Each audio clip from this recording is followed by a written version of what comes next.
സുഹൃത്തുക്കളെ, ആ ടോണി അച്ചായൻ വിഷയം തന്നെ രണ്ട് വാക്ക് പറയാൻ വേണ്ടിയാണ് പോന്നിരിക്കുന്നത്.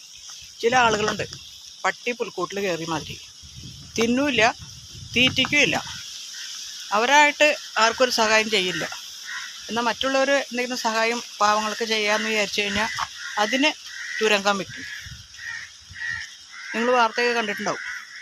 സായി എന്ന യൂട്യൂബർ, പിന്നെ വേറെ ചിലർ, അതായത് ടോണി അച്ചായൻ സഹായം ചെയ്തിട്ടില്ല, സർക്കാരിൻ്റെ സഹായം സ്വന്തം പേരിൽ അടിച്ചു മാറ്റിയാക്കി എന്ന മട്ടിൽ. അതായത് കാലിന് വയ്യാത്ത ഒരു മനുഷ്യനും അയാളുടെ ഭാര്യയും വർഷങ്ങളായിട്ട് ഒരു മൺകുടിലിൽ താമസിക്കുന്നത് കണ്ട്, കഷ്ടപ്പെടുന്നത് കണ്ട് അവരുടെ ബന്ധുക്കൾ ടോണി അച്ചായൻ, പിന്നെ അൽഫുടി സൂരജ്, അങ്ങനെ പലർക്കും, ഇങ്ങനെ സഹായം ചെയ്യുന്ന പലർക്കും ഇവരുടെ കാര്യങ്ങൾ മെസ്സേജ് വിട്ടിട്ട് ടോണി അച്ചായൻ വന്ന് സഹായം ചെയ്തത്. അതിനു മുമ്പ് അൽഫുടി സൂരജ് ചെന്ന് അവരെ കണ്ട് അവർക്ക് ഒരു ചാക്ക് കണക്കിന് സാധനങ്ങൾ, അരിയും പലവ്യഞ്ജനവും എല്ലാം വാങ്ങിച്ചു കൊടുത്തിരുന്ന വീഡിയോ കണ്ടിട്ടുണ്ട്.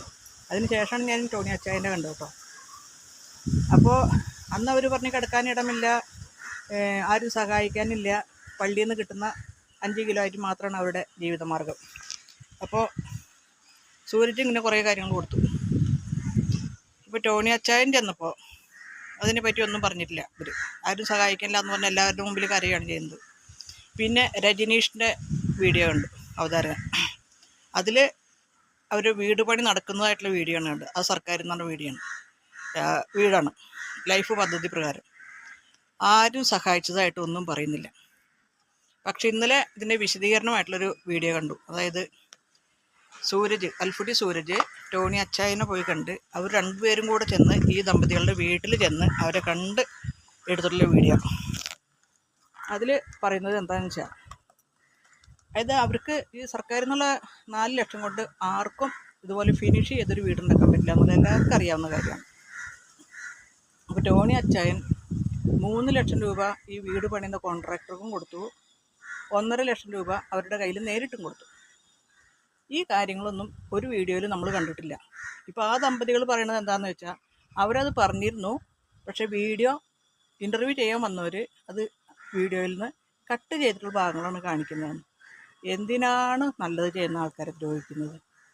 നമുക്കോ ഒന്നും ചെയ്യാൻ കഴിയില്ല, ചെയ്യുന്നവർ ചെയ്യട്ടെ. അദ്ദേഹത്തിൻ്റെ സ്വർണം വിറ്റിട്ടുള്ള സ്വർണ്ണക്കടയിൽ നിന്നുള്ള കച്ചവടത്തിൽ നിന്നുള്ള ലാഭം കൊണ്ടാണ് കൊടുക്കുന്നത്, അല്ലാതെ ആരിൽ നിന്നും സംഭാവന വാങ്ങിച്ചിട്ടില്ല, പിരിവെടുത്തിട്ടില്ല. നല്ലവർ ചെയ്യുന്നതും കൂടി ഇല്ലാതാക്കല്ലേ.